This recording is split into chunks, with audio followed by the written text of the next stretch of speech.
Uma das maiores causas de internação hospitalar no período de outono e inverno em crianças abaixo de 2 anos são as bronquiolites. Você sabe o que é isso? Se você não sabe, ou se você sabe só um pouquinho, mas quer saber um pouco mais, fica ligado nesse vídeo. Olá, mamães, papais, vovós, vovôs, tudo bem com vocês? Meu nome é Andressa, eu sou pediatra, trabalho na região da Grande Florianópolis e hoje nós vamos conversar sobre as bronquiolites, que não é a mesma coisa que bronquite, tá, gente? A bronquiolite, gente, é uma pneumonia causada por vírus, tá? O vírus que mais causa bronquiolite é chamado de vírus sincicial respiratório.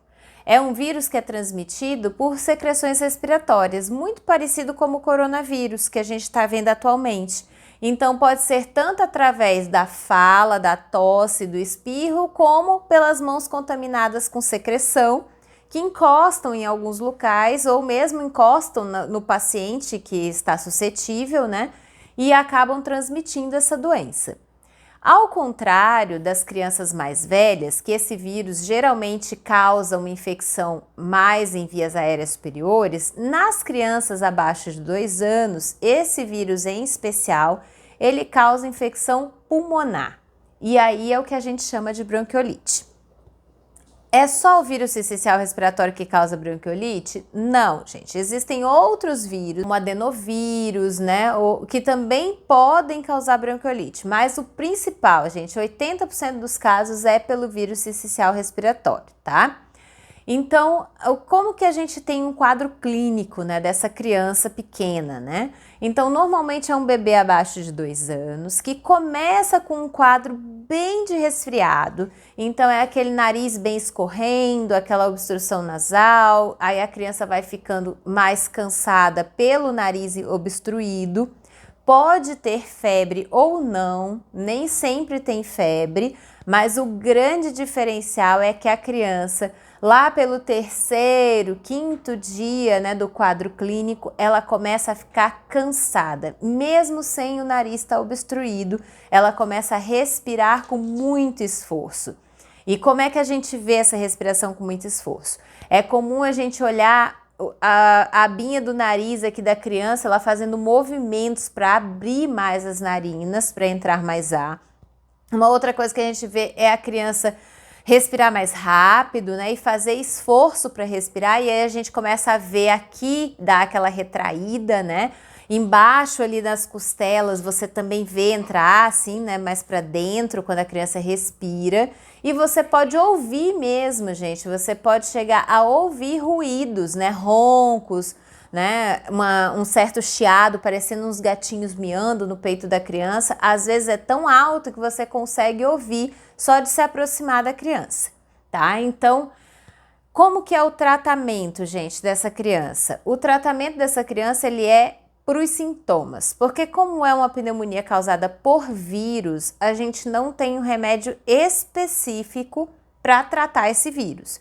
Então, o que a gente vai fazer é aumentar a hidratação dessa criança, a gente vai lavar as narinas bastante para deixar essas narinas livres, vai dar oxigênio se essa criança estiver precisando de oxigênio, tá? E às vezes a gente precisa chegar a internar essa criança e colocá-la em alguns dispositivos para entregar oxigênio, que vão dar esse oxigênio sob pressão, tá? Então, a gente tem alguns aparelhinhos que a gente pode utilizar que vão oferecer esse oxigênio que essa criança está precisando a mais com pressão, porque ajuda a entrar o ar e a criança ficar mais confortável. Qual que é a criança que tem que ser internada, gente? Aquela criança que está só escorrendo o nariz, que você lava o nariz e a criança fica bem, que está conseguindo se alimentar, né? Essa criança não precisa ser internada. A criança que precisa ser internada é aquela criança que ela, mesmo com o nariz desobstruído, ela continua cansada, e aquela criança que a saturação de oxigênio, aquela que a gente mede no oxímetro, que hoje todo mundo conhece por conta do coronavírus, ela baixa de 94. Então, de 94 para baixo, né, no nosso ar ambiente, a criança precisa de oxigênio. Então, ela vai precisar ser internada. Sim, gente, não tem antibiótico, não tem xarope, certo? Para dar para criança, não tem nebulização para fazer para criança que ela vai melhorar se ela tiver com bronquiolite. O que a gente precisa fazer é realmente aumentar a hidratação, lavar bem as narinas, dar remédio para febre se a criança tiver febre. Caso a saturação de oxigênio fique menor que 94%, tem que dar oxigênio, tá? Então é esse o tratamento. Quanto tempo leva para a criança com bronquiolite melhorar? Depende. Só que o vírus ele pode ficar no organismo dessa criança por 21 a 28 dias. Então é claro que a criança não fica cansada 21 a 28 dias, mas ela pode ter uma tosse residual que vai demorar sim 28 dias ou até mais, né, depois. E a criança que é internada, a gente também não tem um prazo para essa internação, porque depende muito da recuperação da criança. A partir do momento que ela consegue ficar sem oxigênio e se alimentar sozinha pela boca, aí ela pode ser liberada para casa. Antes disso, não tem como liberar, tá? E como que a gente previne, gente, essa bronquiolite, né? Primeiro é não deixar outras crianças ou outros pacientes doentes em contato com crianças muito pequenas. O que é difícil, né? A gente sabe que é muito difícil, ainda mais quando o convívio é dentro da mesma casa, né? Então, por exemplo, às vezes tem um irmãozinho maior que vai para a escola, ficou gripado e aí ele acaba trazendo o vírus para o pequenininho que está em casa, né? Isso é muito comum de acontecer. Então, a gente sabe que é complicado a gente conseguir manter esse afastamento, né, total, assim. Mas uma outra coisa muito importante é estar sempre lavando as mãos e passando álcool gel, né? Na hora de tossir, a higiene da tosse, não cobrir com a mão, né? Cobrir com antebraço e lavar depois, gente. Sempre lavar depois, né, as mãos e o antebraço que você tossir ou passar álcool gel nessas superfícies, né? Uso de máscara ajuda bastante, né? Em quem tá doente, ficar usando a máscara, né? O máximo de tempo possível ajuda muito, né? A gente a diminuir o contágio, manter o distanciamento. Então, são aquelas recomendações que a gente já tá vendo, gente, por conta do coronavírus. São as mesmas recomendações, os mesmos cuidados para a gente prevenir. O vírus sincicial respiratório, que é o maior causador da bronquiolite, ele tem uma vacina. Só que essa vacina, ela não é uma vacina com proteção duradoura, é uma proteção muito curta e ela precisa ser feita em várias doses durante todo o período de outono e inverno. Então, ela está restrita para aquelas crianças que têm fator de risco para ficar muito grave quando pega bronquiolite. Quem são essas crianças, gente? São aqueles bebês prematuros extremos, são crianças que têm uma pneumopatia, né, ou seja, uma doença pulmonar crônica e são pequenas, né, menores de 2 anos, ou aquelas crianças que têm um problema de coração também e que são menores de 2 anos, ou crianças que são imunossuprimidas, né? Então, essas crianças têm indicação de fazer a vacina para o vírus sincicial respiratório. Todas essas crianças, elas devem estar sendo acompanhadas, porque como elas são crianças de risco, elas têm acompanhamento contínuo, né, na rede de saúde, e o médico que faz o acompanhamento dessa criança tem que fazer um formulário especial para pedir essa vacina para a criança no período de outono e inverno, tá, gente? Então, como essa vacina não tem uma eficácia, assim, ela não tem uma duração longa, né, de ação, ela precisa ser tomada em várias doses no período do outono e inverno. No verão, como a circulação do vírus é bem menor, a gente acaba não aplicando essa vacina, tá? E quais são as complicações, gente, da bronquiolite, tá? Então, a principal complicação da bronquiolite é a insuficiência respiratória, né? É a criança não conseguir respirar sozinha e precisar de ajuda para essa respiração, o que vai acabar fazendo com que ela seja internada numa UTI, né?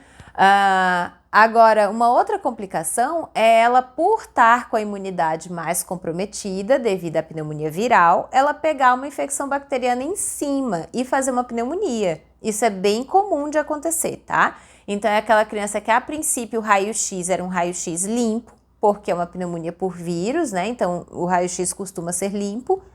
E aí, quando tem ali uns 3, 4, 5 dias, né, do quadro viral, ela começa a ter uma secreção mais espessa, ela começa a ter uma febre mais alta, e aí quando você faz o raio-x, já tem uma secreção no raio-x. Então, essa criança fez uma pneumonia, não porque ela já tinha uma pneumonia anterior, né, por bactéria, ela tinha uma pneumonia viral, e aí por conta da imunidade mais baixa, ela acabou fazendo uma pneumonia bacteriana, né? Uma outra coisa que pode acontecer, principalmente em bebezinho muito pequenininho, gente, bebezinho menor de 1 ano, é uma coisa chamada atelectasia. O que é isso? Isso é obstrução de alguns brônquios, né, que é por onde passa o ar, né, nosso, ali no pulmão, por catarro. Então, quando faz a obstrução desse brônquio por catarro, o pulmão que recebia o ar por aquele brônquio, ele vai se fechar. E aí, naquele lugar ali específico, você não tem mais troca de oxigênio e gás carbônico, né? Porque ele está fechado por conta de uma rolha de catarro, tá? Então, esse quadro de atelectasia faz com que a criança tenha mais dificuldade ainda para respirar. Ele é um quadro que ele é reversível, geralmente com fisioterapia. Você faz bastante fisioterapia, movimentos de fisioterapia, a criança consegue eliminar essa rolha, né, de catarro, né? E aí fica melhor, tá? Mas é um quadro que também pode piorar a respiração da criança, né? E ela ter mais dificuldade ainda de respirar. Se já tá ruim, pode piorar um pouco mais, né? Era isso que eu tinha para contar para vocês sobre a bronquiolite. É uma das maiores causas de internação no período de outono e inverno dos nossos bebês menores de 2 anos, tá? Se você tem dúvidas, deixa aqui embaixo para eu saber. Pergunta aqui para mim o que é que você quer saber que eu te respondo. Dá aquele joinha no vídeo para poder ajudar na divulgação. Compartilha com todas as pessoas que você conhece, né, que tem bebês em casa, que precisam receber essa informação para ficarem atentos, né? E me segue nas outras redes sociais. Vou deixar aqui embaixo todas elas para vocês verem, tá? Até a próxima. Tchau, tchau. Mini Cat, você desce